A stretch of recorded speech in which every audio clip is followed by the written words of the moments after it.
Mais uma vez, saudamos a todos e a todas com um bom dia.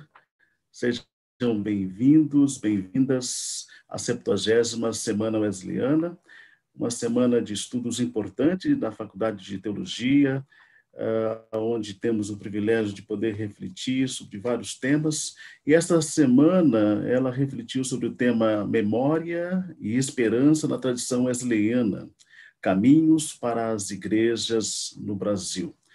Hoje nós teremos a nossa última conferência e queremos, neste dia, acolher a todos e a todas para esse tempo especial de reflexão e esperamos que seja enriquecedor na sua vida, como foi os outros momentos de reflexão nesta semana.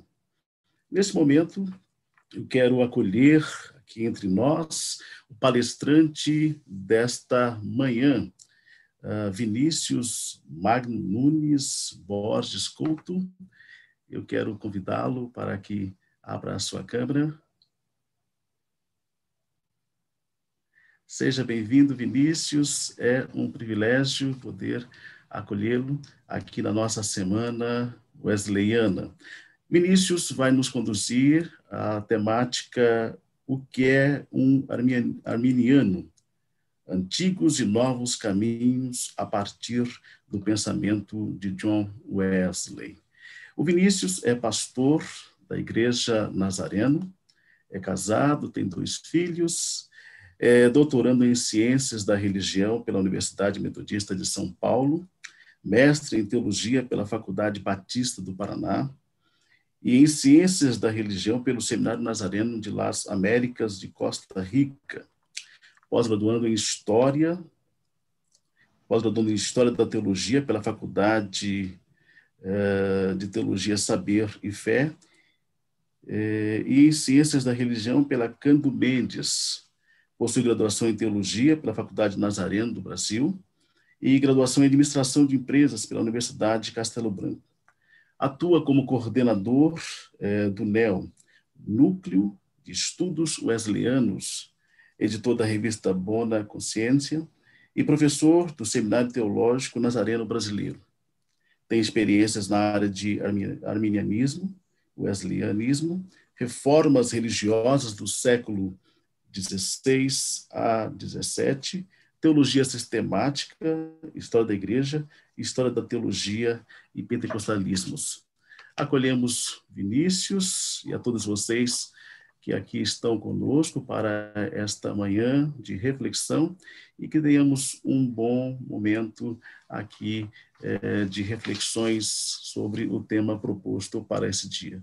Você poderá colocar as suas perguntas aí no chat e, posteriormente, nós teremos a oportunidade de interagir com o Vinícius. Vinícius, fique à vontade, nós estamos aqui abertos para acolher aquilo que você preparou para nossas reflexões nessa manhã. Fique à vontade. Obrigado, professor Márcio. Deixo aqui também já o meu bom dia, para todos que estão nos acompanhando. Bom dia aí para todos e todas. Quero deixar aqui também minha gratidão, pelo convite, pela oportunidade de participar dessa 70ª Semana Wesleyana. Para mim é uma honra muito grande, me sinto extremamente feliz. E uma vez que essa semana a gente tem meditado, um pouco a respeito de heranças, de tradições, de memória, para ser mais específico, um dos itens que fazem parte da memória de toda a tradição pan-wesleyana, de fato, é também aí a ligação que nós temos com um teólogo neerlandês do século XVI e iniciozinho do século XVII, que é o teólogo Jacó Armínio. E eu quero falar um pouco nessa manhã, com base principalmente num tratado que John Wesley escreveu, que ele começa exatamente fazendo essa pergunta: o que é um arminiano? E a partir, principalmente desse tratado, mas não exclusivamente dele, depois a gente também vai dialogar com mais alguns textos, e também teólogos que estudam aí o pensamento de Wesley, apontar um pouco de antigos caminhos que o próprio Wesley desenvolveu e novos caminhos que Wesley também, digamos, desdobrou a partir ali do pensamento de Armínio e que ainda podem ecoar nos dias de hoje, que ainda podem nos ajudar a apresentar um caminho mais interessante para essa família pan-wesleyana, né? Então, a minha apresentação aqui hoje, ela vai seguir aqui pelo menos 3 repartições para nos facilitar. A primeira delas é a gente entender um pouquinho dessa questão do arminianismo em Wesley. Em segundo lugar, a gente vai falar um pouco desses antigos caminhos e perceber aí qual é a visão de Wesley a respeito de arminianismo. E, em terceiro lugar, a gente finaliza falando aí, então, desses novos caminhos, de uma abrangência responsável da graça no pensamento de John Wesley. A gente começa, então, pensando um pouco sobre essa questão do arminianismo em Wesley. Alguns estudiosos têm contestado o fato de Wesley ter sido um arminiano. A gente vai encontrar alguns estudiosos dizendo que ou ele aderiu a esse rótulo de uma maneira mais tardia, mais especificamente ali próximo da década de 70 do século XVIII, né? E a gente ainda vai ter outras pessoas que discutem se de fato ele era um arminiano. E aí eu quero trazer algumas informações que vão nos elucidar um pouco mais a respeito disso. E as 2 principais questões que envolvem aí essa contestação são as seguintes. A primeira delas é essa adesão tardia, né, a esse rótulo. A revista arminiana, por exemplo, né, Arminian Magazine, ela começa a ser publicada em 1778, janeiro de 78, mas no ano anterior, em 77, depois de algumas controvérsias com calvinistas, com textos e panfletos, né, que alguns calvinistas espalhavam, acusando tanto ele quanto o irmão dele de algumas coisas pejorativas, ele se motivou a escrever, então, a publicar, né, essa revista mensal, e essa é uma das principais razões aí porque algumas pessoas questionam um pouco também desse arminianismo em Wesley, já que nessa fase, em 78, ele já estava com 74 anos de idade, quando ele começa a publicação, 74 anos e meio, né? E a segunda razão, que algumas pessoas aí também contestam essa ideia de Wesley ter sido um arminiano, são algumas diferenças teológicas entre Armínio e Wesley. Bem, sobre essa segunda questão de diferenças, né, teológicas, a gente tem um artigo que saiu na Reformed Review, um artigo até mais antigo, né, da década de 60, 1960, em que o seu autor, o James Milson, ele comenta que, depois de fazer ali algumas comparações, né, entre Armínio e Wesley, ele comenta que os remonstrantes, eles estavam alinhados a Jacó-Armínio, mas que John Wesley não. E aí, abrindo um parênteses, né, falei aqui de uma palavra que talvez poucas pessoas conheçam, essa questão aí dos remonstrantes. Então, um breve parênteses aqui para a gente se situar melhor também nessa discussão. Quando Jacó-Armínio faleceu em 1609, alguns dos seus amigos, alguns dos simpatizantes da sua teologia, pastores e alunos também, se solidarizaram e montaram também um texto contendo ali alguns artigos que ficaram conhecidos como remonstrância, ou os artigos da remonstrância. Remonstrância tem um significado de protesto, né? Eles elaboraram esses 5 artigos protestando contra o calvinismo rígido, um calvinismo também modificado, né? Especialmente ali pelo Teodoro de Beza, em Genebra, que foi o sucessor de João Calvino lá na universidade. E quando eles publicaram esse texto, né, pouco tempo depois da morte de Armínio, no comecinho do ano de 1610, isso gerou uma repercussão muito grande nos Países Baixos, e eles passaram a ser apelidados, então, por conta desse documento, né, e ganharam aí esse nome de remonstrantes, esse apelido de remonstrantes. Lá na época do Sínodo de Dort, né, que aconteceu entre 1618 e 19, eles foram exilados e alguns desses remonstrantes fundaram também uma nova igreja, que ficou conhecida como Irmandade Remonstrante, que existe até hoje, inclusive, né? Então, daí vem essa ideia de remonstrância. E a gente tem aqueles primeiros remonstrantes, que foram ali seguidores mais íntimos, né, de Jacó-Armínio, amigos, que se basearam, né, especialmente aí nos seus textos primários e etc. E a gente vai ter depois novas gerações de remonstrantes, que trouxeram aí pontos de vista também um pouco diferentes daquilo que Armínio defendeu. Então, é um pouco com base nisso que o James Knudsen ele faz essa comparação e chega a essa constatação, essa conclusão de que os remonstrantes, esses primeiros remonstrantes, sim, estariam alinhados, né, com Jacó Armínio, ao passo que John Wesley não. Agora, um grande problema nessa conclusão é o fato de fazer uma comparação um pouco mais ampla do pensamento de ambos os teólogos, né, ou seja, Armínio e Wesley. A gente tem que lembrar que Armínio viveu num tempo em que a teologia, mesmo protestante, ainda seguia muito daquele padrão escolástico, e Wesley já está numa fase nova, numa fase em que muitos autores até chamam de um evangelicalismo, né, um novo modelo, inclusive até de trabalhar a teologia, novos momentos filosóficos também na Inglaterra, né, na própria Europa como um todo, como a questão do iluminismo em si. Então a gente tem, de fato, né, acréscimos diferentes, coisas que há um século antes alguns teólogos não estavam discutindo, mas que naquele tempo, naquele novo momento, né, coisas novas surgiram. Então, quando a gente pega o pensamento amplo, né, de ambos os teólogos, é claro que a gente vai ter diferenças até grandes, podemos assim dizer. Mas quando a gente está falando aqui de arminianismo, e é até bom já a gente partir desse pressuposto daqui em diante, a gente está pensando, digamos, naquela escola teológica que acabou se originando a partir ali dos escritos de Armínio e que foram propagados pelos seus seguidores, os remonstrantes, que se resume aí basicamente em 5 pontos. Né? Muito embora isso seja um reducionismo, mas tem sido assim propagado, né, esse resumo em 5 pontos, que são os primeiros artigos aí de 1610 que eu mencionei, que basicamente falam sobre o pecado original, que posteriormente veio a ser mais chamado como depravação total. Vai falar sobre a eleição divina numa perspectiva condicional, sobre a graça de Deus, não irresistível, né, mas preveniente e resistível, podendo ser resistida, a abrangência ilimitada da expiação, né, o fato de Jesus morrer por toda a raça humana, todas e cada uma das pessoas, e, finalmente, a possibilidade de apostasia. Então, esses são, aí, resumidamente, os 5 pontos da remonstrância. E quando a gente está falando aqui, então, de arminianismo, daqui para frente, quando houver uma exceção eu vou explicar, mas quando nós falamos aqui de arminianismo, a gente está falando desses pontos, né, que acabam entrando aí na tríade teológica, né, doutrinária, relacionada à antropologia, né, ou seja, ao estudo do ser humano, à martiologia, né, que é aquele estudo sobre o pecado, e a soteriologia, que é o estudo sobre a salvação.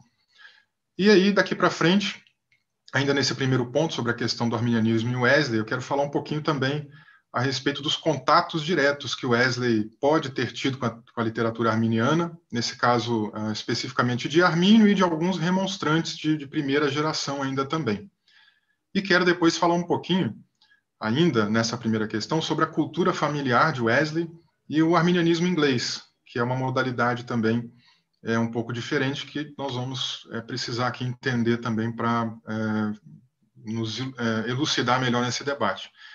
Bom, sobre os contatos diretos que Wesley teve aí, então, com a literatura arminiana, eu começo aqui mencionando o Stephen Gunter, num artigo, né, que ele publicou falando sobre Wesley, um arminiano fiel. Ele comenta o seguinte: até recentemente tem sido assumido de maneira ampla que Wesley não tinha conhecimento pessoal dos escritos de Armínio e que seu arminianismo se dava de modo que ele respirava em um anglicanismo arminianizado. Agora, o que nós podemos perceber daqui para frente é que Wesley muito possivelmente teve sim algum contato com a literatura arminiana, né, em sentido primário, e é um pouco do que a gente quer especular, analisar, né, e tentar aqui chegar a alguma conclusão plausível. Bom, embora a gente não tenha nenhuma afirmação, né, direta de Wesley dizendo ter lido Jacó Armínio, né, diferentemente de outros autores, né, que ele faz questão de mencionar no decorrer aí dos seus diários. Se a gente pega, por exemplo, uma explicação clara da perfeição cristã, ele menciona alguns autores, né, que o influenciaram também para aderir a essa doutrina. desde Pais da Igreja, mas especificamente lá uma explicação clara da perfeição cristã, ele vai mencionar alguns anglicanos espiritualistas, né? Ele vai mencionar um católico espiritualista também medieval, enfim, ele faz questão de mencionar alguns nomes, mas a gente de fato não tem nenhuma menção direta de Wesley dizendo que tenha lido Jaco Armínio. Mas a gente pode fazer algumas inferências aqui, a partir de outras informações. Por exemplo, na tese de doutorado do Heitzenrater, ele menciona uma informação muito importante de que Wesley teria comprado uma obra de um anglicano chamado Thomas Bennett no dia 23 de novembro de 1730. E o nome dessa obra é Directions for Studying. Essa obra ela traz ali digamos, um resumo doutrinário, né, uma espécie de mini teologia sistemática, e depois ela analisa também os 39 artigos da religião anglicana. E de acordo com os diários de Oxford, né, que ainda vão ser lançados, né, inclusive o Heitzenrater é uma das pessoas que estavam aí à frente, né, da edição desse volume, que tem previsão para ser lançado ainda no ano que vem, 2022. Nesse material, que ele já faz o apontamento aqui na sua tese de doutorado, né, ele comenta também que no dia 1º de dezembro, essa obra foi terminada na leitura. E, aliás, ele começa a ler 1º de dezembro de 1730 e termina a leitura em 24 de janeiro de 1731. Bom, por que essa obra é importante? Porque nessa obra, se a gente inferir que John Wesley leu ela na totalidade, na integralidade, essa obra ela menciona algumas porções muito importantes da obra de Jaco Armínio. Ela tem ali 5 parágrafos, por exemplo, da sua Declaração de Sentimentos. A Declaração de Sentimentos é o texto mais importante de Jaco Armínio, que faz parte aí da sua fase mais madura. É um texto que ele, digamos, escreve para poder responder alguns questionamentos dos Estados Gerais, lá nos Países Baixos, né? E foi entregue ali pouco antes da sua morte. Então, ele reflete, de fato, a sua fase mais madura, ele faz alguns apontamentos sobre as controvérsias que vinham acontecendo em relação à questão do predestinacionismo, e Armínio, então, entrega esse texto, e nós temos aqui uma possibilidade de Wesley ter lido, então, pelo menos uma porção, né, um fragmento aí da sua Declaração de Sentimentos. Agora, não é só isso, né? O Bennett ele também cita integralmente uma disputa pública, a de número 15 das obras de Armínio, né, que se chama sobre a predestinação divina. E esse trecho até da Declaração de Sentimentos, ele também tem a ver aí com algo relacionado à predestinação. É o excerto ali que o Bennett faz essa citação. Porque a Declaração de Sentimentos fala de muitas outras coisas, né? Mas ele pega aí apenas essa parte e passa, então, na sua obra. E o Bennett ainda sugere a leitura de outras disputas públicas, né? Lembrando que disputa pública aqui nesse contexto, ela não envolve a ideia de debate, né? Como muita gente pensa, de alguém estar na rua debatendo, né? Isso aqui eram espécies de colóquios, né? De apresentações na universidade. Então, as disputas públicas eram aquelas apresentações abertas ao público, né? De pessoas de outras universidades que poderiam participar. E as disputas privadas eram aquelas aulas liberadas apenas para os alunos matriculados naquela instituição educacional, né? Nesse caso aqui, Armínio era professor da Universidade de Leiden nessa época, desde 1603 até a sua morte em 1609. Então, a gente tem esse primeiro ponto, né? Uma primeira possibilidade muito grande, né, de Wesley ter tido ali um contato em primeira mão, né, de alguma coisa de Armínio. E uma segunda situação que aparece, não é agora com Armínio diretamente, mas com a tradição remonstrante, quando ele, em 6 de julho de 1741, relata também ter tido ali a oportunidade de ler sobre o Sínodo de Dort, a partir ali dos escritos de um remonstrante muito importante, que é o Simão Episcópio. O Simão Episcópio, ele basicamente foi ali o principal líder depois da morte de Armínio, né? Temos ali o Johannes Utenbugart, que também foi um líder muito importante em termos administrativos, especialmente, também era um excelente pensador, mas o episcópio foi aquele cara que escreveu muita coisa, foi muito prolixo em termos de escrita, e o Wesley justamente tem agora aqui um contato com uma literatura do episcópio. A gente não sabe qual é a literatura especificamente, ele não menciona, mas é uma das literaturas que ele fala um pouco sobre o Sínodo de Dort. Então eu vou ler um trecho aqui do próprio diário de Wesley, né, em que ele menciona a respeito desse encontro, dessa leitura. Ele diz assim: procurando um livro na biblioteca da Lincoln College, eu peguei por acaso as obras de Episcópios e abri na página com um relatório sobre o Sínodo de Dort. Pensei que poderia ser útil lê-lo inteiro, mas que cenário se revela aqui? Não me surpreende a forte maldição que logo depois caiu sobre a nossa igreja e nação. Que pena que os santos sínodos de Trento e de Dort não se reuniram ao mesmo tempo. Quase aliados, como eles eram, não somente em relação à pureza da doutrina que cada um deles estabeleceu, mas também segundo o espírito no qual eles atuaram, se é que o último não excedeu o anterior. Então, ele tem algum acesso, né, às informações do Sínodo de Dort. De certo modo, ele mostra aqui um pouco do seu espanto, da maneira como o Sínodo foi conduzido. E, em função de tempo, eu não vou entrar nesse detalhe, mas depois, em outras literaturas aqui de Wesley, especialmente na Arminian Magazine, né, ele traz aí muitas informações também sobre esse Sínodo. Bom, somente depois, lá em 78, né, com a publicação da Arminian Magazine, é que o Wesley também vai mencionar outras fontes importantes sobre Armínio. Então, aqui a gente já pula para uma fase bem mais madura de Wesley, né, uma fase chegando próxima do final da sua vida também. E já no primeiro volume, ele traz ali alguns autores importantes. O primeiro deles é o Petrus Bertius, que foi ali um amigo pessoal de Jacó Armínio, e que, inclusive, fez um discurso fúnebre no funeral de Armínio. E esse discurso, um discurso aí de umas 20 e poucas páginas, né, ele traça um resumo biográfico da vida de Armínio. Bem interessante esse material. E essa biografia, então, ela é colocada lá na Arminian Magazine, fragmentando, né, cada mês ele coloca ali um pedacinho desse discurso aí do Petrus Bertius. Sobre essa biografia do Bertius, né, é interessante aqui, por exemplo, um comentário do Pesk, na sua tese também de doutorado, que ele menciona assim: quase certamente Wesley leu essa oração em uma das coleções das obras de Armínio. Ela aparece nas edições de 1629 e 35 de Frankfurt, qualquer uma das quais pode ter estado na biblioteca do Lincoln College, ou de outra forma acessível ao Wesley. Então ele faz essa especulação, né, que a partir desse texto do Petrus Bertius, que Armínio deve ter tido acesso, então, a esse texto a partir das obras de Armínio.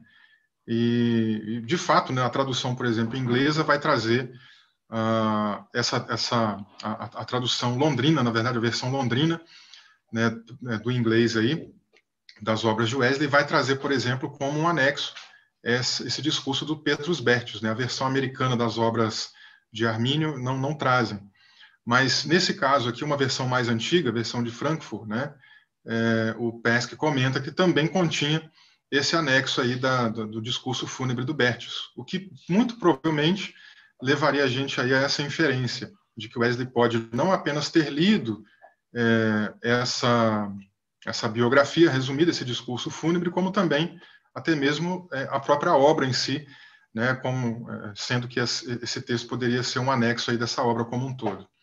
Bom, nesse primeiro volume ainda da Arminian Magazine, o Wesley também traz aí uma outra coisa muito importante, que são, digamos aí, resumos realizados aí a respeito do Sínodo de Dort por meio de um outro remonstrante, já agora um remonstrante de uma segunda, terceira geração, que é o Gerhard Brann, que viveu aí entre 1626 e 1685. O Brann, ele escreveu uma obra volumosa, de 4 volumes, né, para ser mais exato, a respeito da reforma religiosa que aconteceu ali nos Países Baixos. É um clássico para entender, inclusive, a reforma protestante por ali.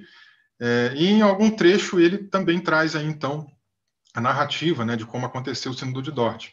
E o Wesley pega também esses textos e publica na Arminian Magazine. Então a gente vai ter ali também fragmentado, né, mês a mês ele vai colocando um pouquinho, e depois ele vai trazendo, inclusive, outros textos de outros remonstrantes, de outros arminianos posteriores, né? A gente vai encontrar isso também no decorrer da Arminian Magazine. Mas até aqui esses são os mais importantes para a gente enumerar.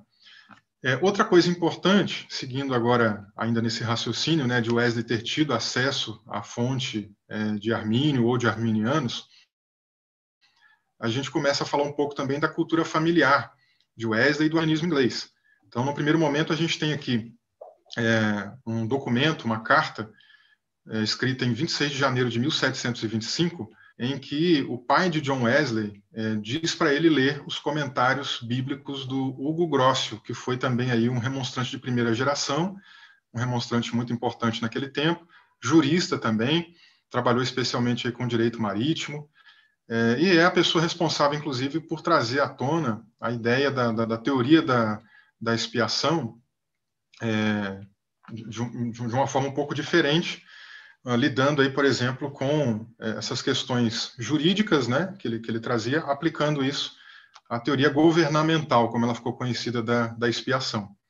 E vale mencionar que o pai de Wesley, Samuel, né, ele tem uma importância muito grande na vida, especialmente de John Wesley, mas dos outros filhos também, mas especialmente no que tange aí a questão de influências teológicas, né? A gente sabe, por exemplo, que desde jovem, desde muito novo, John Wesley já tinha ali uma educação voltada para literaturas puritanas, né? O seu pai mesmo era uma das pessoas que sempre ele influenciava, sempre colocava ali para ele fazer essas leituras. A própria questão de idiomas clássicos também, né? Como o hebraico, o grego e o latim, também tem aí uma porção muito importante a partir do seu pai que o ensinou. E uma outra coisa muito importante também, o trilátero huckeriano, né?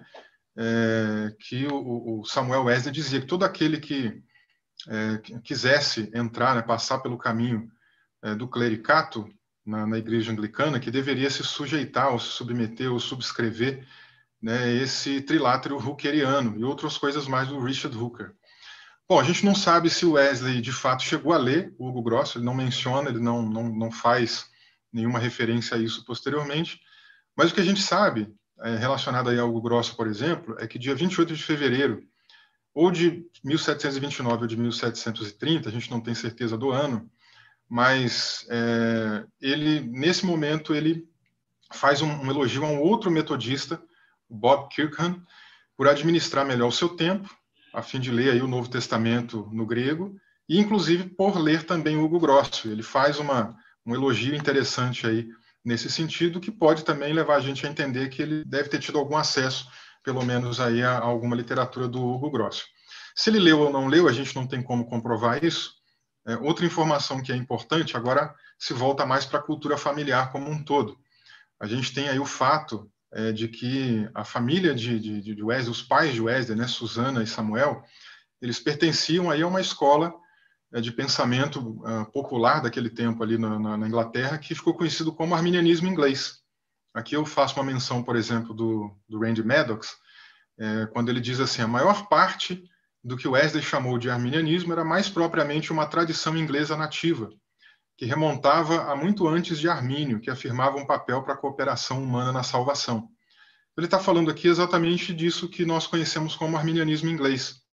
Esse arminianismo inglês foi um movimento mais caracterizado pelo anticalvinismo, foi um movimento também independente, e ele aconteceu durante aí o reinado da Elizabeth I, que viveu entre 1558 e 1603. Então, de fato, como o Maddox apontou, remonta a muito antes de Armínio. Não muito antes, né, mas remonta a antes. Isso porque os debates de Armínio, né, as primeiras controvérsias de Jacó Armínio, elas começam em 1591, depois que ele começa ali uma série de sermões baseados na Epístola de Paulo aos Romanos. E dali para frente é que a coisa estoura nos Países Baixos, né, e que vai, digamos ali, iniciando uma escola nova de pensamento. Mas bem antes disso, ou seja, algumas décadas antes disso, já havia uma espécie, entre aspas, aí, de arminianismo acontecendo ali na Inglaterra. Esse arminianismo inglês, ele era mais rígido, né, uma posição, como eu falei, mais anticalvinista, ele era mais rígido aí em relação a repudiar alguns pontos do calvinismo, especialmente aqueles axiomas mais ligados aí à predestinação e à graça irresistível também. Esse arminianismo inglês, geralmente, ele é associado a duas figuras inglesas, né, na verdade, uma francesa, mas que se instalou na Inglaterra, que é o Peter Barrow, e também o arcebispo William Laud, né, que deu origem depois ao laudianismo, né, como ficou conhecido. Mas a gente pode trazer informações, inclusive, a gente pode rastrear essas ideias, digamos aí, de um arminianismo inglês, ainda antes deles, né? O Peter Barrow, ele viveu entre 1534 e 1599, e o arcebispo Laud entre 1573 e 1645. Na época do Peter Barrow, por exemplo, né, em 1581, é que ele começa a enfrentar algumas controvérsias na Inglaterra, quando alguns alunos vêm questionar algumas das suas ideias, né, e levam isso adiante. E uma dessas ideias era justamente a questão da predestinação condicional. Já o arcebispo Laud, ele vai se envolver numa controvérsia mais ligada à questão de forma de governo entre igreja e Estado, se aproximando mais ali da questão erastiana, né? E isso é o que ligava ele mais a Armínio do que propriamente a questão da predestinação condicional e etc. Mas isso só vai acontecer também na década de 1630. Então, como eu falei, a gente pode rastrear para um pouco mais para trás, né? Bem antes disso daí. Pelo menos aí a década de 1540. Porque nessa época, lá nos Países Baixos, lembrando que nessa época os Países Baixos eles pertenciam ao Império Espanhol e, portanto, então faziam parte do Império Habsburgo, né, sob o domínio do Carlos V, que além, né, de ser ali o rei do Império Espanhol, era também o imperador do Sacro Império Romano Germânico. Mas nessa época, na década de 40, iníciozinho da década de 40, do século XVI, ele empreende uma perseguição aos protestantes e muitos desses cristãos acabam fugindo, né, dessa perseguição religiosa. O protestantismo ele chega nos Países Baixos bem cedo, já por volta de 1518, 19, ele já está se instalando por ali. E uma medida para frear o protestantismo por Carlos V foi justamente esse empreendimento da Inquisição. E algumas dessas pessoas fogem, então, justamente para a Inglaterra, já que lá o protestantismo vinha sendo aderido paulatinamente, e eles, então, esperam encontrar por ali, né, alguma forma de boa recepção. São criadas até igrejas que são chamadas de strange churches, né, são igrejas estrangeiras nesse tempo. E algumas dessas pessoas que fogem, né, lá para a Inglaterra, alguns desses exilados, seguem uma ideia que ficou conhecida como filipismo, né, baseado aí em ideias do reformador Philip Melanchthon, que foi o auxiliar de Martinho Lutero na reforma alemã. E aí, algumas informações interessantes aqui sobre essa questão do Melanchthon, né, com base aqui no estudo do Gregory Grable, no livro Evangelical Free Will, Philip Melanchthon's Doctrinal Journeys on the Origins of Faith. Esse livro ele é muito importante porque ele vem explicando um pouco dessa transição, dessa trajetória do pensamento melanchtoniano. E ele explica, numa parte da obra, né, que desde 1522, que o Melanchthon já fez uma guinada, ele já fez uma mudança importante no que tange a essa aproximação com o arminianismo, né? Então, em 1522, por exemplo, ele já acreditava que tanto a liberdade humana como o domínio divino, ambos tinham ali uma conotação parcial na esfera da temporalidade, né? Ou seja, isso quer dizer que Deus ele não determina todas as coisas e que o ser humano tem algum grau de liberdade, né? Nessa discussão aí, por exemplo, de soberania divina e responsabilidade humana. Agora, em 1532 em diante, o Graybill aponta que o Melanchthon fez uma outra guinada mais radical, em que agora, não só na esfera, digamos, aí, temporal, mas também na esfera espiritual, essas questões elas também estão mais abertas, né? De modo que Deus não determina tudo nem na esfera espiritual, e o ser humano também tem alguma liberdade na esfera espiritual. Mas liberdade essa concedida, liberdade essa não inerente, não natural do ser humano, mas concedida por Deus por meio da sua graça. E essa terceira opção, esse terceiro movimento, né, no pensamento melanchtoniano, desde 1532, ele está muito alinhado com aquilo que Jacó Armínio pensava, tanto que o próprio Armínio, como depois outros remonstrantes, né, chegaram, inclusive, a apelar para o pensamento melanchtoniano.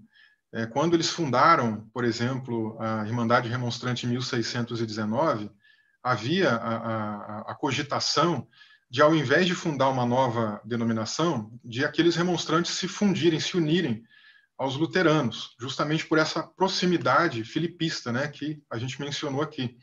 Então, pensando nesse sentido, muitos desses exilados, né, que já tinham aderido a esse filipismo, vão também para a Inglaterra e levam com eles, né, importam essa teologia um pouco mais, digamos, sinergista, né, que eu sei que também é um termo que é bastante controverso, mas só para facilitar aqui a nossa compreensão.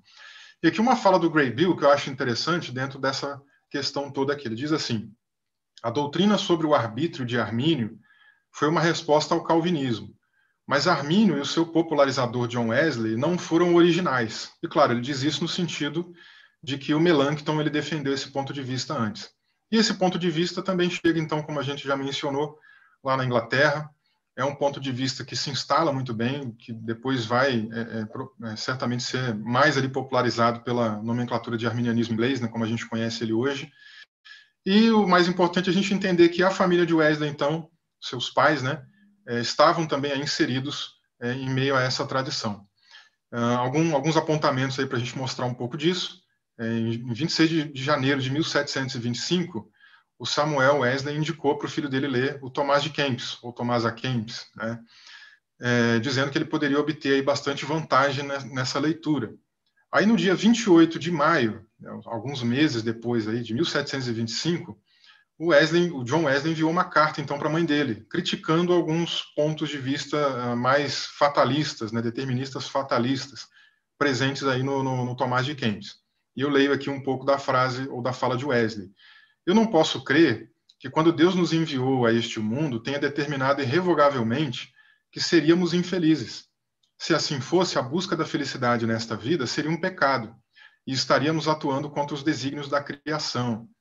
E aí o interessante é que em 8 de junho de 1725, alguns dias depois, a mãe dele também responde essa carta.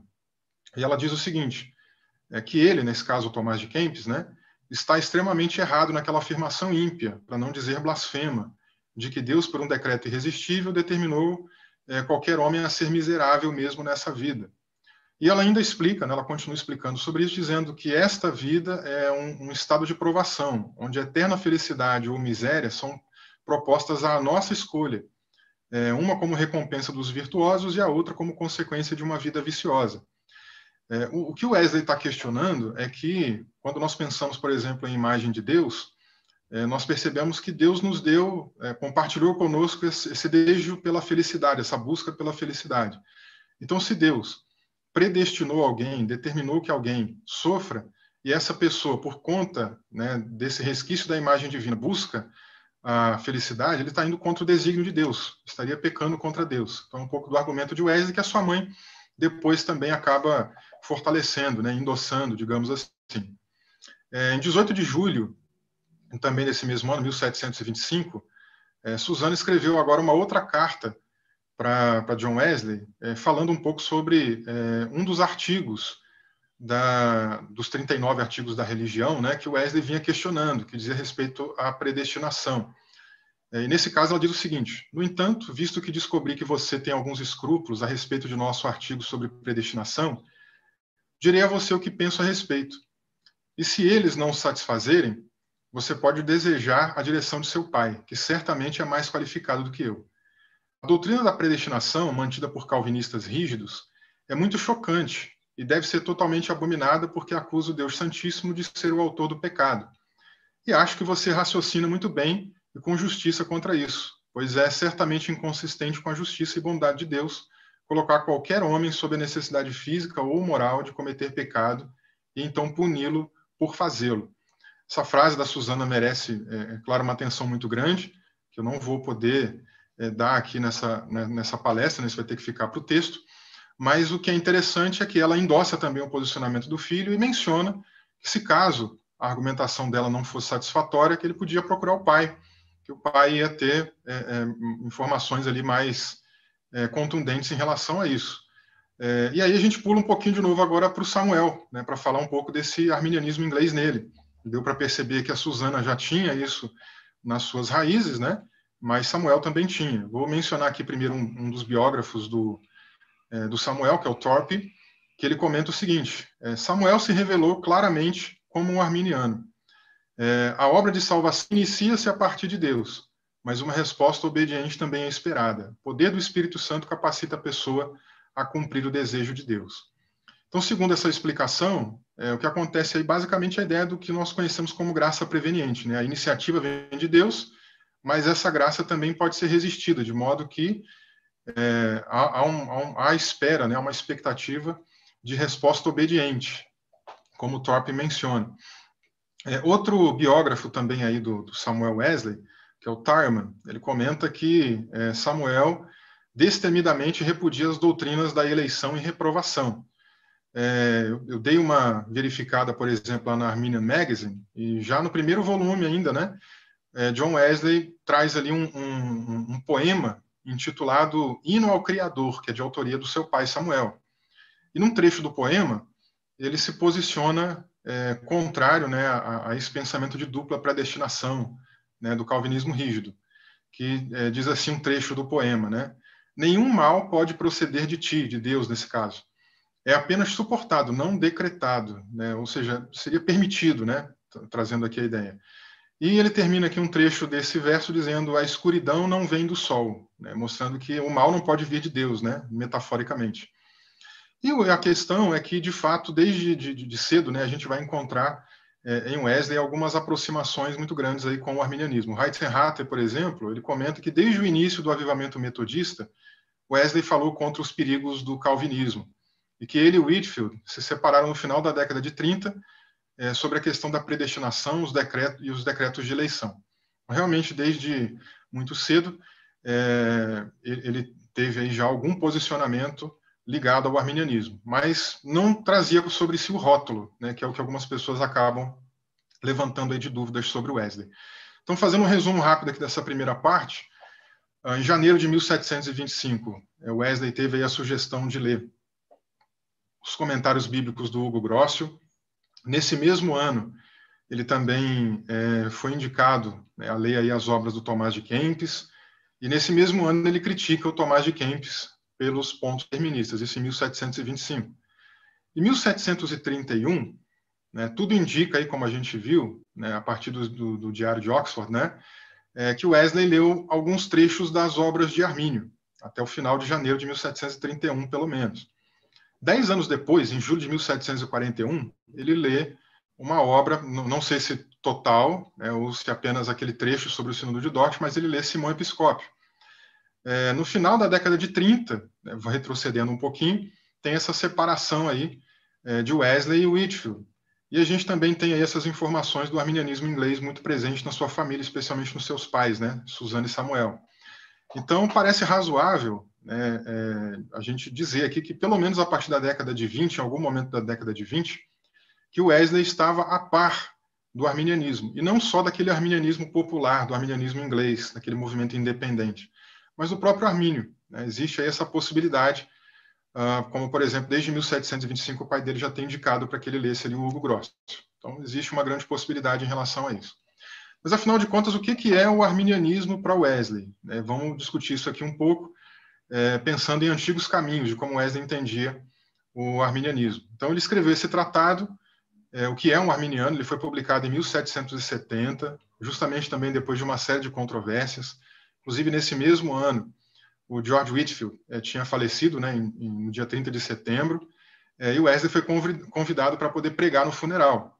O Heitzenrater, ele menciona, né, de que houve ali, nesse tempo, uma certa ação dos calvinistas, né, que não gostaram desse convite, ficaram ouriçados, né, pegando aí a expressão do Heitzenrater, e a gente vai perceber, então, que dali para frente, pelo menos, né, quando Wesley parece assumir esse rótulo, a partir da década de 70, especialmente aqui em 1770, já a publicação desse tratado que é um arminiano. Agora, é interessante que essa não é a única literatura de teor arminiano que John Wesley escreveu.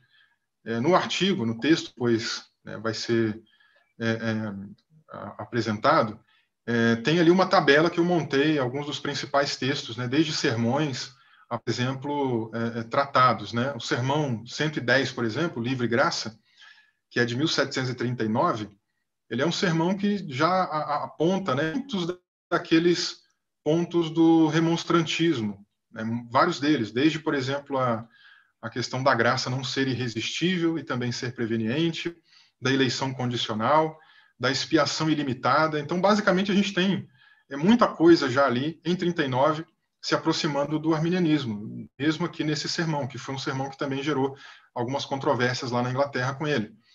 Outro texto que eu destaco, em 41, é um diálogo entre um predestinacionista e seu amigo, que Wesley vem trazendo, né, falas, por exemplo, de João Calvino e de outros calvinistas, né, e ele vai ali simulando uma conversa. Né, e no meio dessa simulação ele vai, como se ele estivesse questionando, né, esses pontos que ele não concorda do calvinismo mais rígido. E ele vai trazendo ali, então, essas, entre aspas, relações desses pontos a partir de um hipotético diálogo. Outro texto interessante foi publicado em 1751, que são as reflexões sérias sobre a perseverança dos santos, que também mostra aqui para a gente a defesa de Wesley sobre a possibilidade de apostasia. Então, diz assim, com esse ponto, a gente fecha os 5 pontos do arminianismo, ou do remonstrantismo, né? Então, pelo menos aqui desde a década de 40, meados da década de 30, nós poderíamos aí concluir que ele já seguia aí um posicionamento bem alinhado com o arminianismo. Tem muitas outras obras, não dá de falar das outras, não dá tempo nem de mencioná-las, né? O meu horário já está avançado, mas é importante a gente, então, voltar aqui para esse tratado, né? O que é um arminiano, que o Wesley escreveu. O título completo do tratado, né, já vou traduzir aqui para o português, seria a pergunta, o que é um arminiano? Respondida por uma livre graça. E aí, essa fala dele, né, respondida por um amante da livre graça, leva a gente, inclusive, para o sermão 110 que eu mencionei, o livre graça. Sermão esse que, inclusive, Wesley, como eu falei, vai apontar muitas coisas importantes já sobre a tradição arminiana. Vou precisar pular um pouco dessas informações, né, em relação aqui ao sermão, e essa ligação que a gente pode fazer aqui, por exemplo, com o título, né, do tratado, em função de tempo, mas o importante é a gente saber que ele, então, já parte de algum pressuposto, né? Ou seja, é uma pergunta respondida por um amante da livre graça, não por um simpatizante dessa livre graça, né? Então, ele, de certo modo, já está aderindo para si, né, um pouco desse rótulo, como a gente pode perceber. Então, a pergunta, o que é um arminiano, começa a ser respondida nesse tratado. É um tratado curto, originalmente ele foi publicado com mais ou menos umas 8 páginas, então dá para ler rápido, e ele então vem explicando um pouco sobre o que é ser um arminiano. A primeira colocação que ele faz, e eu quero chamar a atenção para essa fala, é que ele diz assim, se alguém disser, este homem é um arminiano, tem o mesmo efeito em muitos ouvintes que dizer, esse cachorro louco. E depois ele também menciona outra frase que é assim, não é fácil remover o preconceito que os outros absorveram, que nada mais sabem isso do que ser algo muito ruim, senão tudo o que é ruim. Ou seja, a forma como as pessoas, né, de uma maneira popularizada, enxergavam a ideia de arminianismo era como algo muito ruim, né, assim que o Wesley resume aqui. Ou a pessoa que aderia a isso, a pessoa que se intitulava um arminiano, era tido como um cachorro louco. Então, havia alguns preconceitos, haviam algumas discriminações. E uma pista, né, inclusive, a partir dessa fala de Wesley, nos é dada. Porque quando ele menciona, né, a forma como as pessoas de fora enxergam o arminianismo, isso talvez nos dê aqui algumas pistas do porquê ele demorou um pouco a aderir a esse rótulo. E aí eu menciono, né, um remonstrante posterior, que é o Philip van Limborch, que viveu entre 1633 e 1712, que rompeu com o arminianismo clássico, tanto ali com as ideias de Armínio, propriamente dito, como daqueles primeiros remonstrantes. Se você pega, aí, por exemplo, o livro do Roger Olson, né, Teologia Arminiana, Mitos e Realidades, num trecho dessa obra, o Olson ele menciona que esse arminianismo do Limborch ele estava mais perto do liberalismo. Isso levou muita gente a ter uma visão mais pejorativa, mais negativa do que é ser um arminiano. Então, isso nos traz algumas pistas, porque, por exemplo, Wesley demora a aderir ao rótulo e porque ele faz também aquela observação de que as pessoas de fora enxergavam o arminianismo dessa maneira, como algo muito negativo. E aí, então, ele sente a necessidade de trazer maior precisão ao termo arminiano.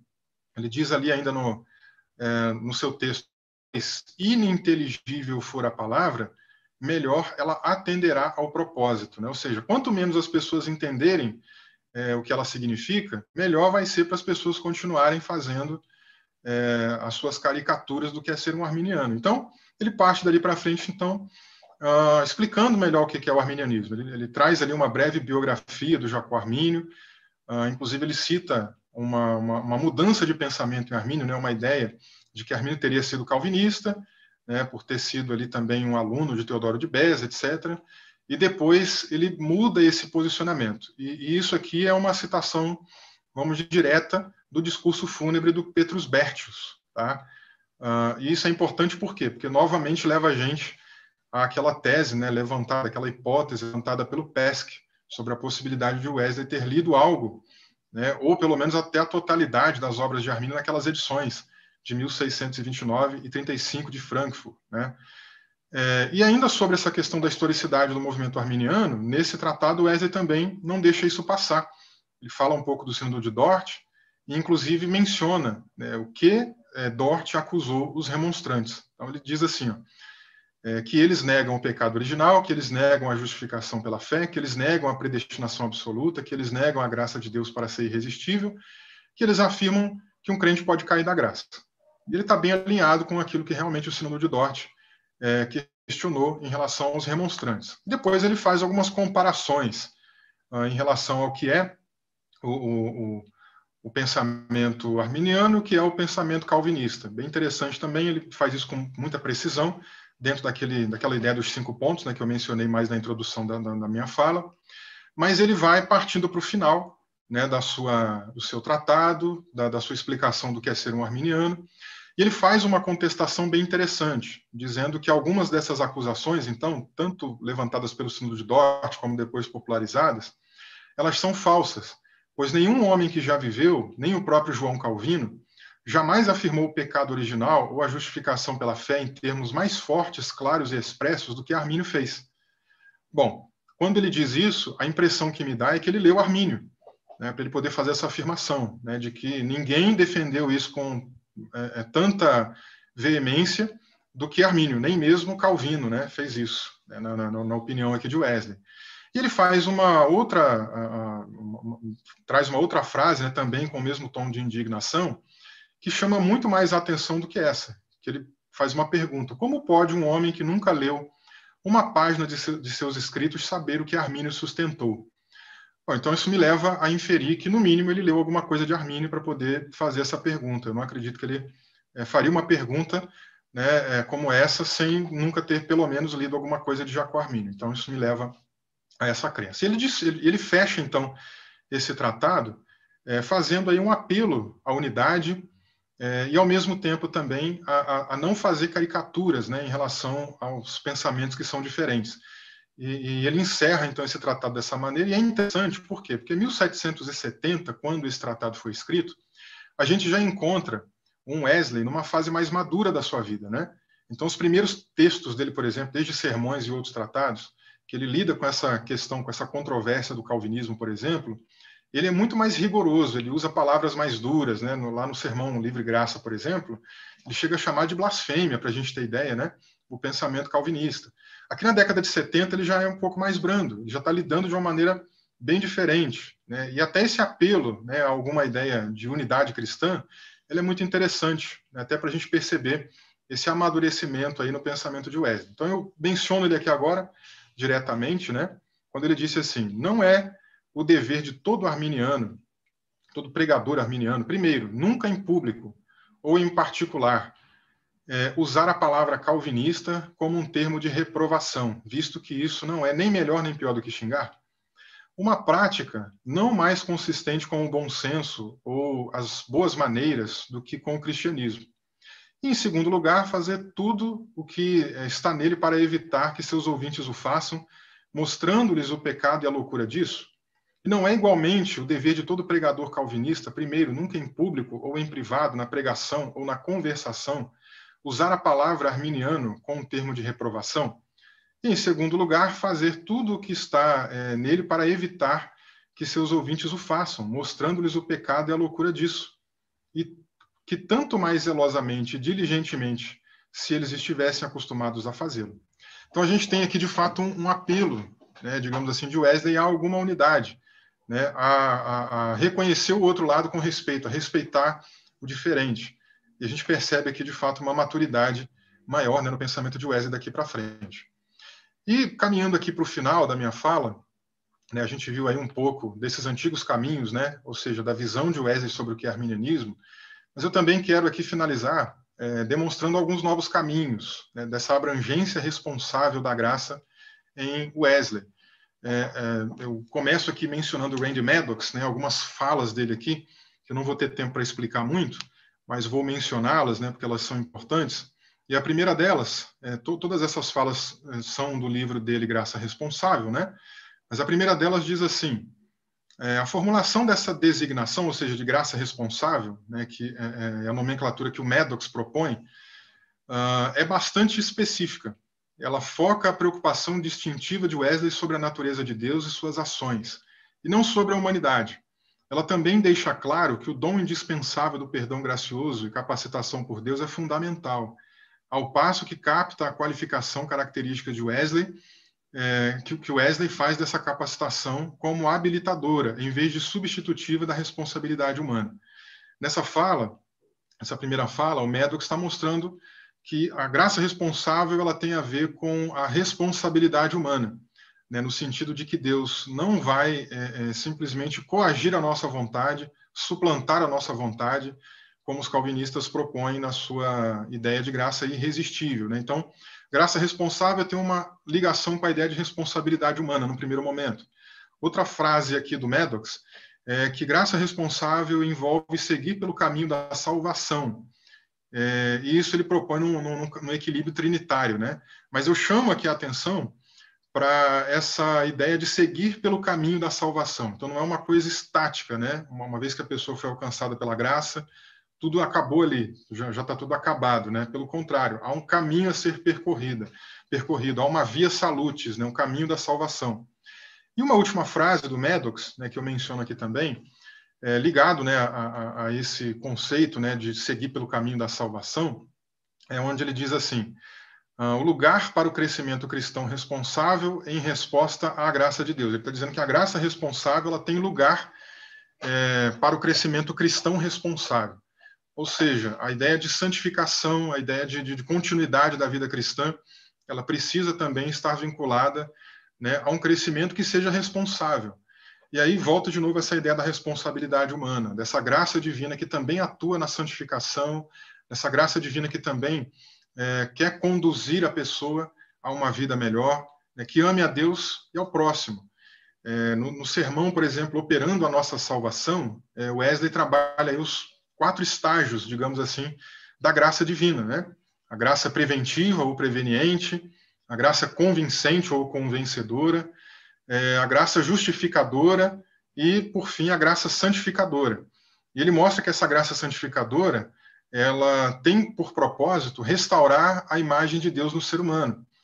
E ele mostra também a ideia da gradualidade disso, ou seja, uma vez que a pessoa está salva pela graça justificadora, isso não quer dizer que tudo já está completo, que dali para frente é um percurso a ser seguido, e ele enfatiza, então, esse lado da gradualidade ligado aí à graça santificadora. Citando aqui um trechinho desse sermão, um trecho bem breve, ele diz assim: ela começa no momento em que nós somos justificados, no santo, humilde, gentil e paciente amor de Deus e do próximo.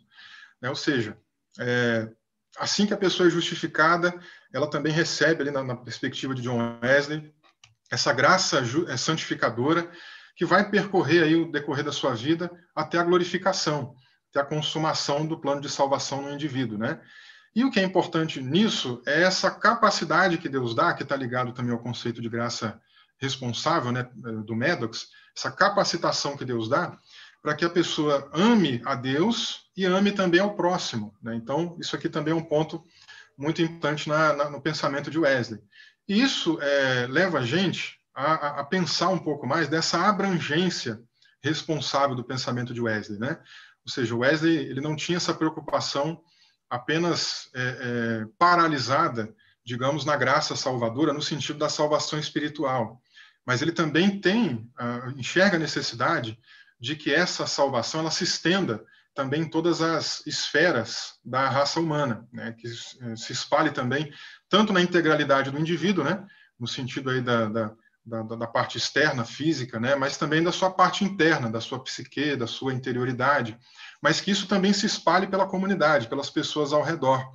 Né? Num outro trecho de um outro sermão de Wesley, por exemplo, ele mostra um pouco disso, né, dessa abrangência, dessa necessidade da gente levar essa mensagem completa, integral do Evangelho para todas as pessoas, que é o sermão de número 1, né, salvação pela fé. Ele mostra aí que essa graça ela é universal, que ela não exclui absolutamente ninguém. Então, citando aqui um trecho, ele diz: a quem vamos excluir? Os pobres? Estes têm um direito especial para que se pregue a eles o Evangelho. Os incultos? Não, pois desde o início Deus tem se revelado aos simples e ignorantes. As crianças? Deixai vir a mim os pequeninos e não os impeçais. Aos pecadores? Menos ainda, pois Jesus veio chamar os pecadores e não os justos ao arrependimento. Então, a gente percebe aí essa integralidade, essa holisticidade, né, do pensamento de Wesley em relação ao que o Maddox denominou aí de graça responsável. E a gente consegue perceber isso muito na prática de Wesley, né, essa prática pastoral dele, de, por exemplo, ele está sempre envolvido com o povo, né, ele é um teólogo do povo, ele é um teólogo prático do povo, é alguém que está lá envolvido com as pessoas. Por isso que ele se envolve com causas abolicionistas, por exemplo, com reforma prisional. Por isso que ele escreve um livro de medicina para atender a população carente que não tem condição de pagar por uma consulta médica, ou pelos exames, ou por tratamentos, né? Então ele traz ali uma medicina que é mais alternativa, mais simples e barata, e acessível a todo o povo. Por isso que a gente vai ver uma preocupação de Wesley, não só com o ser humano, mas até com o planeta Terra, né? Trazendo ali alguns princípios, por exemplo, para o que a gente chama hoje em dia de ecoteologia, né? Coisas afins. E aí, como o meu horário ele também venceu, eu vou deixando aqui as minhas considerações finais. Espero, né, quando sair o texto, que a gente consiga falar muito mais do que o que foi dito aqui no decorrer dessa palestra de praticamente 1 hora. Né? O tempo é muito curto, como dá para perceber. Mas as minhas considerações finais são as seguintes. Né? Vamos primeiro relembrar aqui o tema dessa 70ª Semana Wesleyana, Memória e Esperança na Tradição Wesleyana, Caminhos para as Igrejas no Brasil. E aí, então, quando a gente pensa aqui em caminhos para as igrejas no Brasil, eu sei que vocês, metodistas, né, organizadores aqui dessa semana, pensam primeiramente, né, na igreja metodista, mas eu quero pensar aqui um pouco mais amplo numa comunidade pan-wesleyana, né, uma vez que, por exemplo, eu também faço parte aí de uma tradição do movimento de santidade, herdeira wesleyana também, e falo especialmente para muitos desses amigos, desses colegas, desses irmãos e irmãs, né, que fazem parte dessa grande tradição do movimento de santidade também. Então, pensando aqui numa comunidade pan-wesleyana, né, falamos aí um pouco de memória. Né, conhecer bem a nossa tradição, a nossa própria tradição, fortalece as nossas raízes, fortalece a nossa identidade, faz com que a gente não esqueça de onde a gente veio, faz com que a gente não esqueça o nosso DNA, né, dessa graça responsável, que pensa na salvação espiritual, mas que também está preocupada com a salvação social, né, com a aplicação dessa graça em todas as esferas da humanidade. Então, esse é um primeiro ponto, né, que eu trago aqui também como alguns apontamentos, como um caminho, né, como um desses vários caminhos que a gente tem visto aqui durante essa semana para as nossas igrejas pan-wesleyanas pelo Brasil. A segunda coisa é a partir, inclusive, lá de Wesley, quando ele encerra, né, o seu tratado, que é um arminiano, buscando ali um pouco mais de unidade, né, entre calvinistas e arminianos. Eu também aponto isso aqui como algo importante, né, de nós buscarmos essa unidade, não só entre o pan-wesleyanismo, mas também fora disso. É que eu sei que também tem sido feito, mas é muito importante a gente fortalecer essas questões, né? A gente tem, por exemplo, muitas semelhanças interessantes com o movimento reformacional, né, que já é um neocalvinismo, né, holandês, que vem com algumas propostas aí interessantes, muitas coisas próximas, né, que seria tema até para uma outra palestra, não dá tempo de eu entrar nesses pormenores.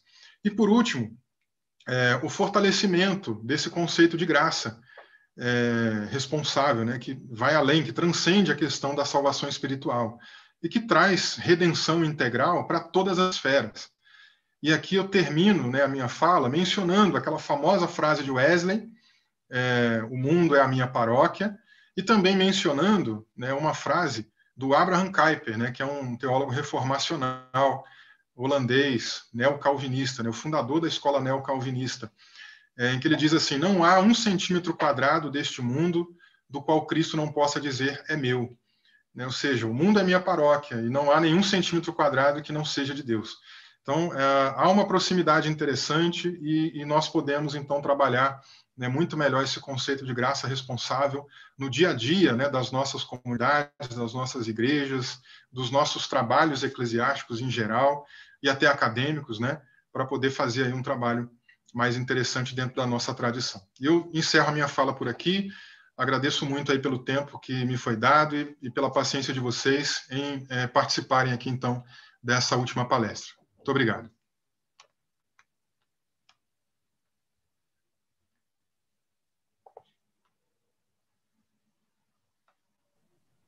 Agradecemos ao Vinícius pela contribuição, a palestra, que nos apresenta aí bastante desafios. Enquanto o Vinícius toma uma água, a gente quer apresentar aqui algumas informações importantes a respeito de alguns cursos e também do nosso anuário litúrgico. O Vinícius tem a oportunidade de tomar uma aguinha aí, respirar um pouquinho, enquanto a gente aqui conversa. Aqui está, indicado para nós aqui, o nosso anuário litúrgico 2021. Você que ainda não teve o privilégio de comprar, de adquirir este anuário litúrgico, compre. Aqui as indicações dos telefones que você pode contactar e ter acesso aí ao nosso anuário litúrgico. Eu já tenho o meu aqui e convido você a também adquirir o seu.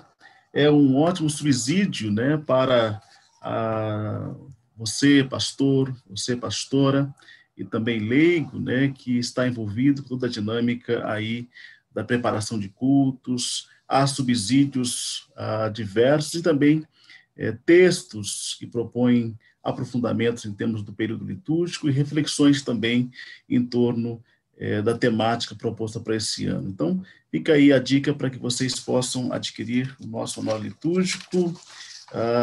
Ele está com desconto especial para aqueles e aquelas que participam da Semana Wesleyana. Há aqui o telefone da editora Angular. Fica aí a indicação para que vocês possam adquirir o nosso anuário litúrgico.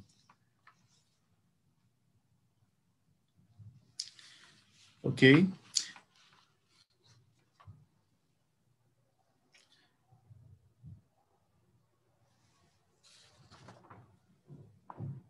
Você pode encaminhar a sua pergunta aí para o chat e assim que o Vinícius retornar, nós vamos estar apresentando para vocês aí as perguntas, colocando as perguntas. Bom, aqui a indicação de 2 cursos, né, que estão aí à vista de acontecer. Você é convidado a participar do curso online de Teologia, Literatura Joanina, Novas Recepções e Interpretações, que será ministrado pelo professor Antônio Carlos. Há também na nossa página da Faculdade de Teologia a indicação em torno de como você pode ter acesso aí às inscrições e também participar desse curso. Também aqui nós queremos indicar curso de aconselhamento pastoral em grupo para pessoas enlutadas, acontece no dia 26 de junho. Você também poderá fazer inscrição nesse curso. Há indicação na nossa página da Faculdade de Teologia a respeito dos informes, né, detalhes a respeito desses 2 cursos. Convido você a entrar na nossa página da Faculdade de Teologia e pegar maiores detalhes. No nosso site aí também há outras informações sobre esses 2 cursos. Fica aí também a dica sobre importantes possibilidades de formação nesses próximos dias.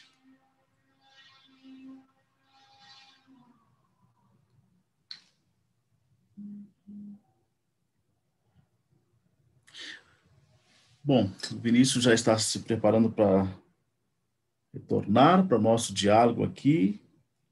E você que ainda não enviou a sua pergunta, convido você a encaminhá-la para que a gente possa ter um momento de diálogo a respeito dos temas propostos nesta manhã.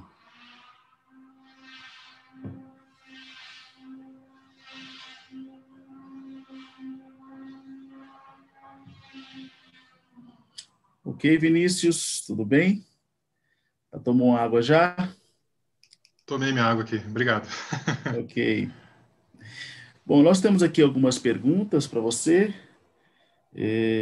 Antes, muito importante a sua palestra, sobretudo a respeito dos destaques que você nos apresenta, quanto nos fala a respeito da graça responsável, né? Isso tem uma implicação enorme em termos, quando refletimos sobre a missão da igreja, em perspectiva de um anúncio de um evangelho, né, que tem essa perspectiva graciosa, que contempla o ser humano em sua integralidade. Então, são muitos aspectos levantados, mas eu queria destacar aí esse aspecto importante, né, para o campo da missiologia, e assim quero passar aqui a alguns destaques, algumas perguntas que foram encaminhadas para nós.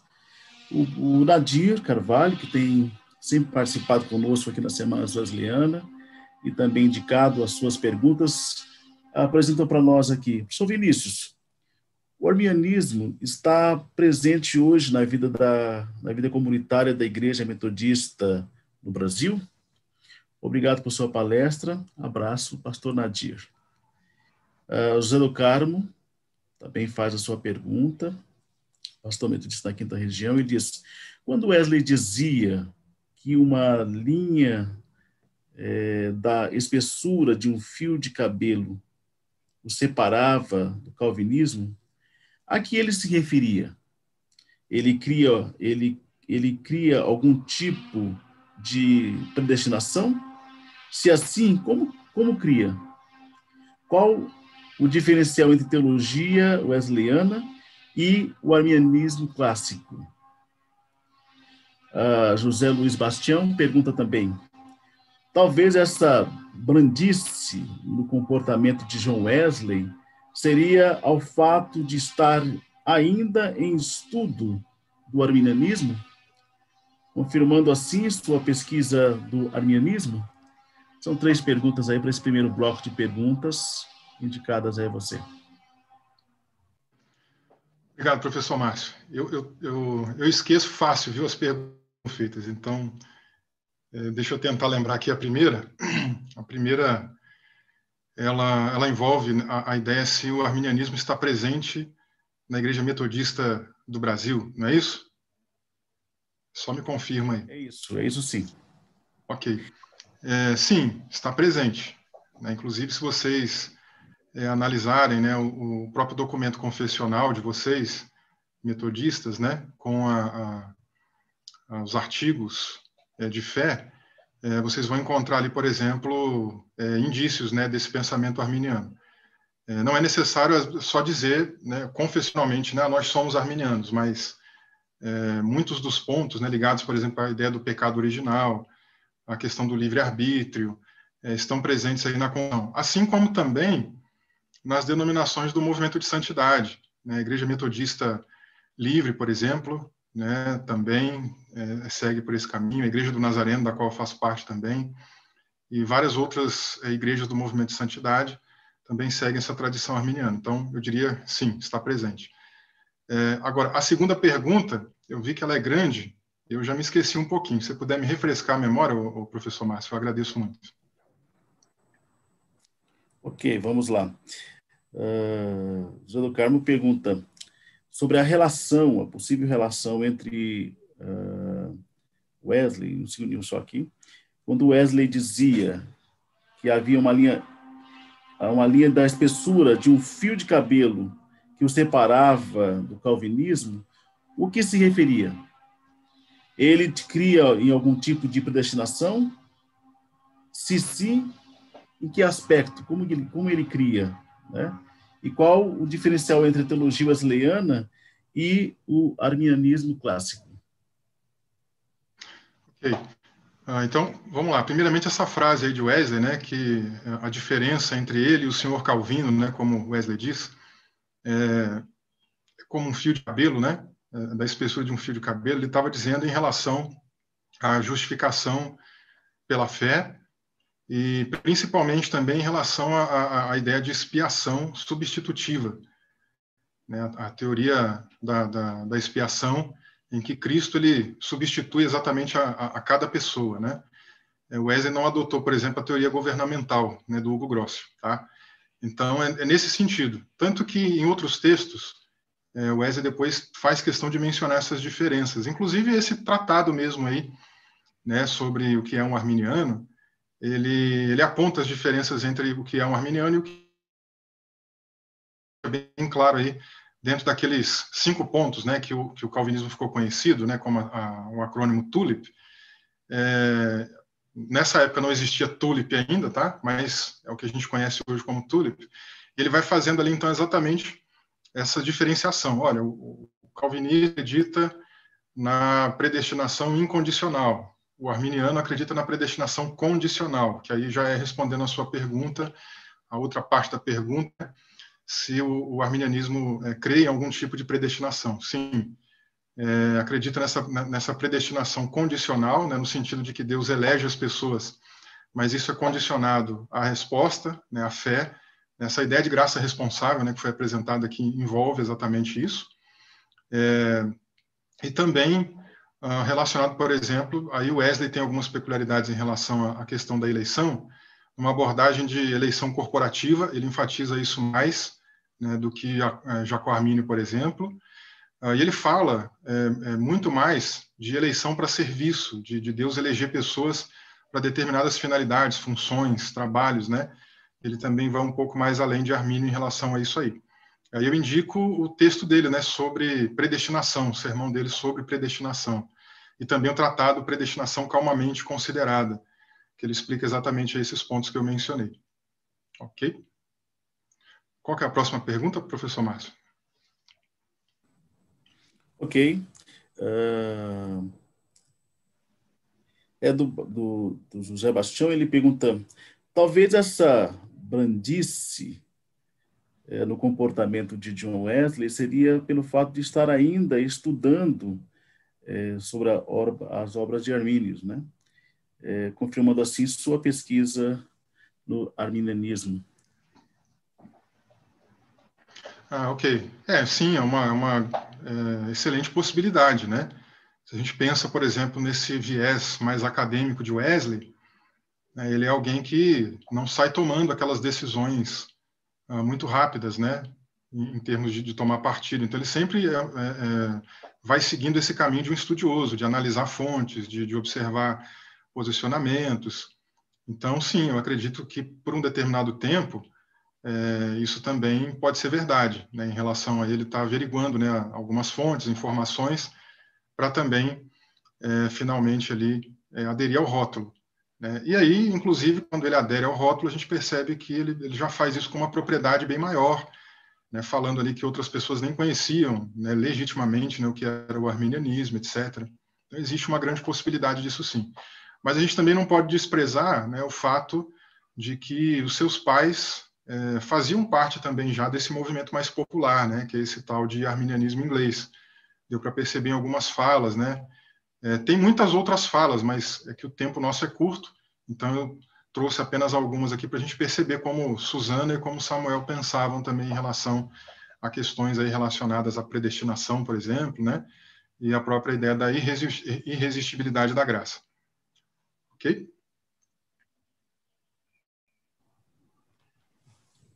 Ok. Eu queria que você falasse um pouco mais sobre as implicações, né, desta graça responsável e os seus desafios, né, para o tema da missão na atualidade. Como que você vê que esse tema da graça responsável nos ajuda a pensar os desafios da missão na contemporaneidade? Maravilha. Eu acho muito interessante essa proposta da graça responsável, porque ela faz a gente pensar nesses dois eixos, digamos aí, da evangelização, desses dois eixos missionários, né, que às vezes são tratados de maneira dicotômicas, né, ou às vezes alguém dá muita ênfase apenas no sentido espiritual da evangelização, Ou alguém, às vezes, dá muita ênfase no outro lado, na evangelização social, nos aspectos sociais da responsabilidade da igreja. Mas as duas coisas, elas não têm como ser separadas, né? Não tem como a gente desvincular uma da outra, divulgar as duas, porque elas precisam caminhar juntas. Eu percebo, por exemplo, numa fala, num outro contexto que essa pergunta foi feita, né? Foi feita uma pergunta para um pregador metodista a respeito do que era mais importante, né, na vida cristã, se era a leitura da Bíblia ou a oração. E aí esse pregador ele respondeu com uma outra pergunta, né? Ele respondeu assim: qual asa é mais importante para um passarinho, a esquerda ou a direita? E muitas vezes o que a gente tem percebido é uma mutilação da teologia, né? Eu vou só com essa asa aqui, eu vou só com a asa esquerda e arranca outra. Ou eu vou só com a asa direita e a outra. E aí a gente fica com uma teologia mutilada, uma teologia incompleta, né? E eu acho interessante o conceito de graça responsável, porque ele justamente ataca, né, essas duas nuances, tanto a importância de nós desenvolvermos aí o nosso trabalho de evangelização, o nosso trabalho missiológico, nesse sentido da espiritualidade, nesse sentido espiritual de trazer as pessoas para Cristo, para que elas sejam reconciliadas com Cristo, mas em contrapartida também levar essa mensagem missiológica em todas as esferas da sociedade, né? A gente tem visto, né, muito aí dessa necessidade hoje de falar, por exemplo, sobre questões ambientais, sobre direitos humanos, né? E nós, como igreja, nós, como teólogos, precisamos também entrar nessas esferas e abordar um pouco mais disso. É interessante a gente olhar para Wesley. Eu gosto de fazer sempre essa comparação daquela fala do Calbart, né, uma fala que, claro, que é anacrônica, mas ela é muito aplicável, né, que ele dizia que o pastor daquele tempo ele deveria andar com uma Bíblia numa mão e o jornal na outra, né? Ou seja, tinha que ser alguém antenado, alguém que estivesse a par, né, do que está acontecendo no mundo, não ser aquela pessoa alienada que só pensa nas coisas da espiritualidade, né? E a gente percebe isso muito bem em Wesley. Ele é o cara que vai para as ruas, ele é aquele que está perto do povo, é aquele que prega para as pessoas, que evangeliza, que apresenta Jesus como Salvador. Mas, ao mesmo tempo, ele também está antenado com tudo que está acontecendo ao seu redor. Ele também percebia, né, as necessidades daquele tempo em relação, por exemplo, a questões abolicionistas. Ele percebeu em meio, né, a maneira como os encarcerados eram tratados, né, com total desumanidade, e acaba também entrando nesse sentido, vê a miséria, né, do povo e critica, por exemplo, as autoridades da época, né, mesmo sendo ali alguém que estivesse mais alinhado com o tipo de política da época, né, mas mesmo isso não faz com que ele simplesmente feche os olhos, né, para a realidade, para o status quo. E ele critica, então, esses posicionamentos, essas questões. E a gente percebe que essa graça responsável, ela também pode nos ajudar nesse sentido hoje, né, de não desvincular essas coisas, de não criar uma dicotomia, mas que as duas coisas precisam caminhar juntas, né? Então, Wesley teve os seus desafios naquele tempo, e a gente tem os desafios hoje também no século XXI. A gente precisa fazer uma leitura desses desafios que a gente tem na atualidade, né, e como comunidade, atuar exatamente em cima delas, propondo soluções, propondo alguma coisa que possa também melhorar não somente o evangelicalismo, mas a sociedade como um todo também. Então, nesse sentido que eu vejo aí, por exemplo, a grande importância da graça responsável para hoje.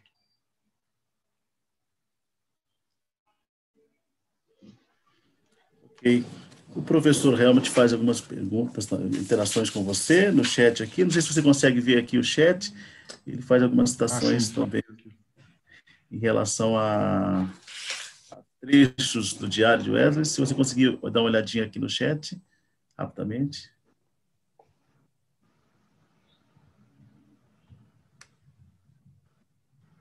Ele está mencionando aqui aquele texto do Diário de Wesley, que ele teve acesso à literatura do Simão Episcópio. Eu mencionei ela aqui na palestra, também, né, cheguei a mencionar ela aqui, e, de fato, essa é uma descoberta bem interessante, né? Deixa eu até localizar ela aqui nos meus slides, que eu não cheguei a compartilhar, mas só localizar ela aqui rapidinho. Não sei onde eu coloquei, vai demorar um pouquinho a achar, mas é o seguinte, Nessa citação, nessa leitura, né, que ele faz ali das obras do Episcópio, ele então tem acesso à narrativa que o Episcópio faz em relação ao Sínodo de Dort. Eu localizei aqui, ó, vou reler aqui o trecho do diário, né? Ele fala que leu isso daí no dia 6 de julho de 1741.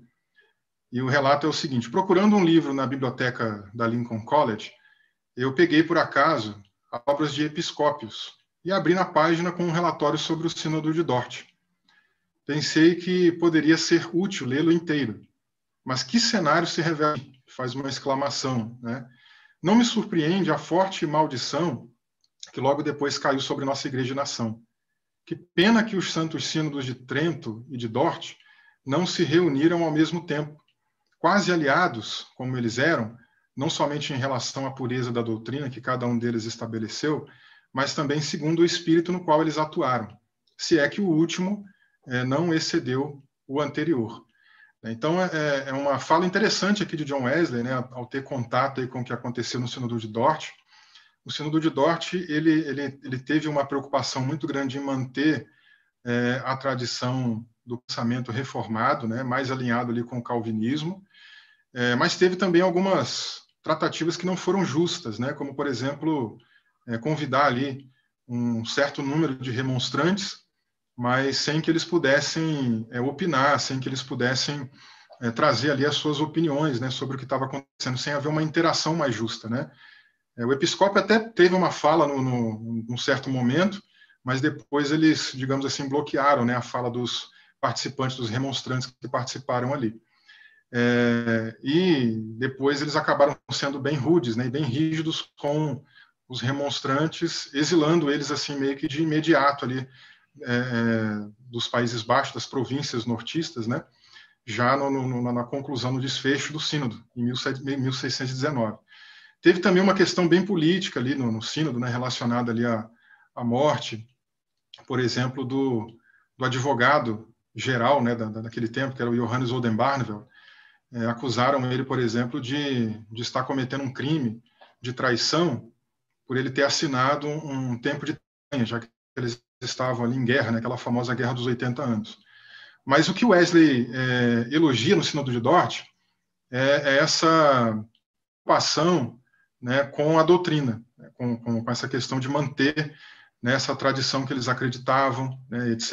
E ele também elogia esse mesmo princípio no Concílio de Trento, né, mostrando ali que os dois se reuniram muito próximos um do outro, né, não foi na mesma época, mas teve ali relativamente alguma proximidade, e eles eram aliados, na fala aqui de Wesley, não somente em relação à pureza da doutrina, né, ou seja, que é esse ponto que eu mencionei aqui agora.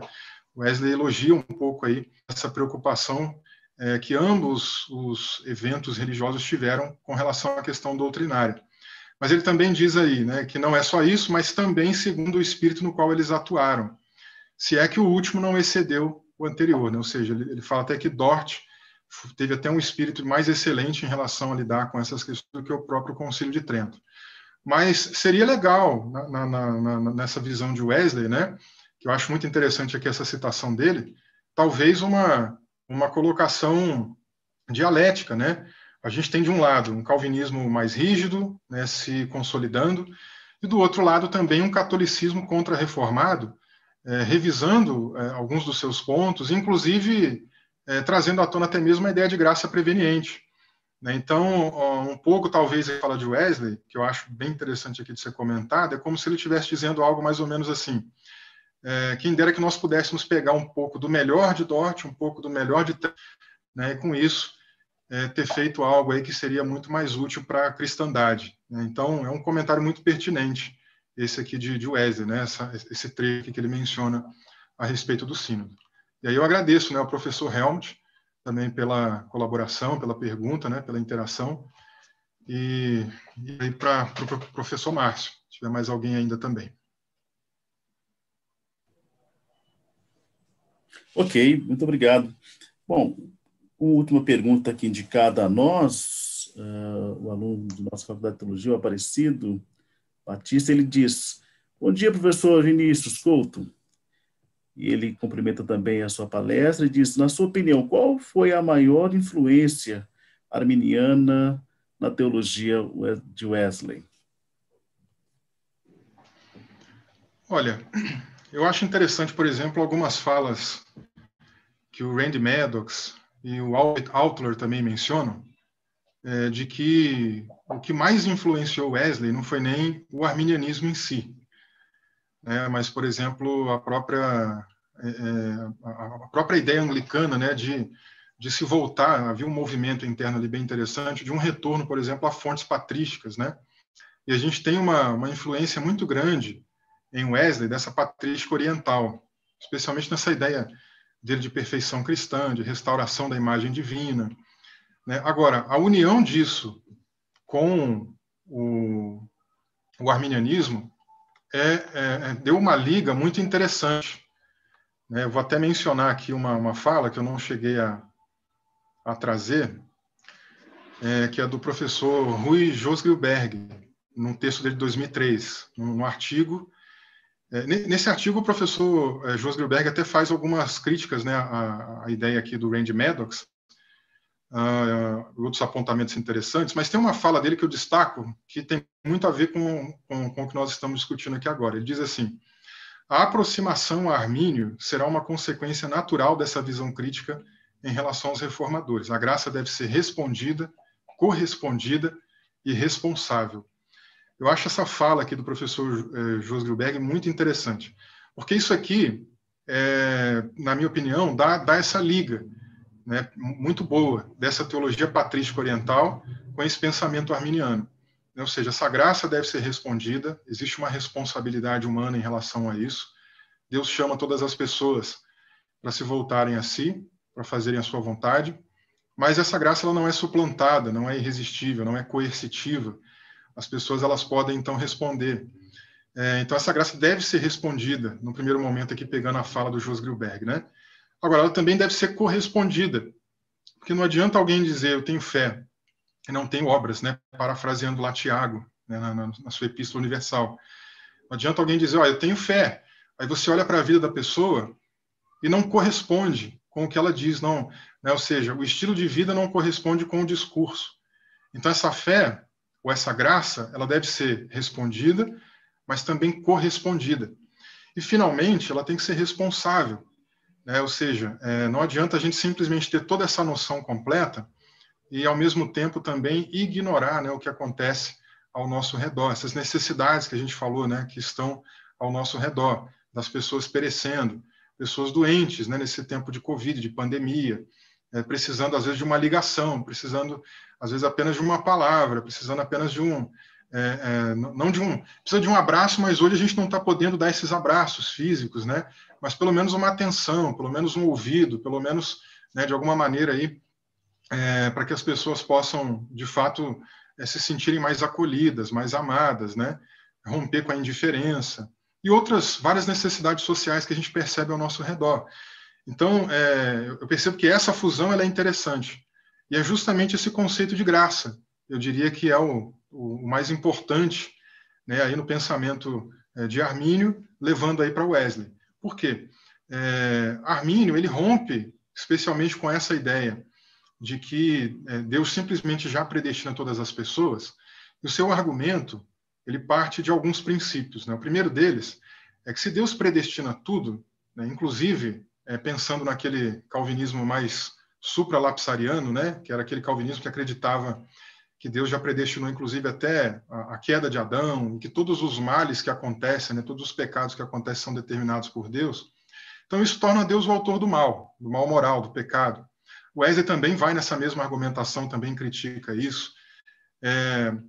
A questão também dessa eleição incondicional faz com que as pessoas se tornem muito passivas, né? Ou seja, então, perde essa ideia de correspondência e de responsabilidade, né, que o Josgrilberg comenta aqui, por exemplo. Então, isso é perdido, a pessoa fica muito estática, né? Mas, ao mesmo tempo, o que a gente percebe? O Wesley ele também adere à mesma ideia de pecado original, de depravação total, de incapacidade humana para poder fazer o bem, mas ele propõe uma solução diferente para isso. Enquanto a solução reformada, né, é a eleição incondicional, a solução encontrada em Armínio e em Wesley é a graça. né? Ou seja, o modo como Deus opera essa graça, inclusive responsabilizando as pessoas por essa resposta, abre um leque de caminho para a humanidade muito diferente, né? Então, esse é o principal ponto, na minha opinião, que o Wesley vai beber ali de Arminio, esse conceito de graça, né? O modo como ele entende essa questão da graça. Só que o Wesley, como a gente viu, né, que eu pude apresentar aqui bem rapidamente, mas no final da ele traz um pouco desse conceito de graça de uma forma mais abrangente, né, que dialogando lá com o Maddox, nós falamos aqui sobre o conceito de graça responsável.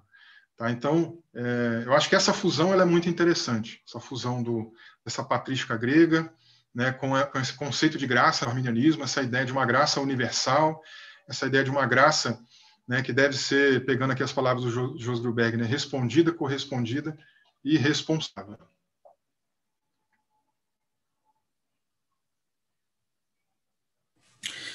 Ok, agradecemos ao professor Vinícius pela brilhante explanação dessa manhã, interação conosco aqui na nossa 70ª Semana Wesleyana, que refletiu sobre o tema Memória e Esperança na Tradição Wesleyana, caminhos para as igrejas no Brasil. Que as reflexões aqui propostas possam nos inspirar e nos fortalecer na caminhada missionária e desafios aí que esses novos tempos nos apresentam. Professor Vinícius, muito obrigado pela sua interação. Passo a palavra ainda para você, para deixar aqui as suas palavras finais aos integrantes aqui da Semana Wesleyana, participantes da Semana Wesleyana. Eu quero apenas estender aqui a minha gratidão, né, a todas as pessoas que estiveram envolvidas, né, com a Semana Wesleyana, a equipe que está envolvida hoje também aqui, né, muito prestativa, a equipe do CEL, né, do Centro de Estudos Wesleyanos, que eu tenho tido a oportunidade aí também de conhecer, interagir, trabalhar um pouquinho junto, e a todos e todas que estiveram conosco, que participaram, que interagiram, que de repente vão assistir também depois aí essa palestra. Muito obrigado aí a todos vocês. Muito obrigado. Nós queremos agradecer também a todos e a todas que permaneceram conosco até esse momento. Nossa Semana Wesleyana ainda não terminou, nós teremos ainda o nosso momento cultico de celebração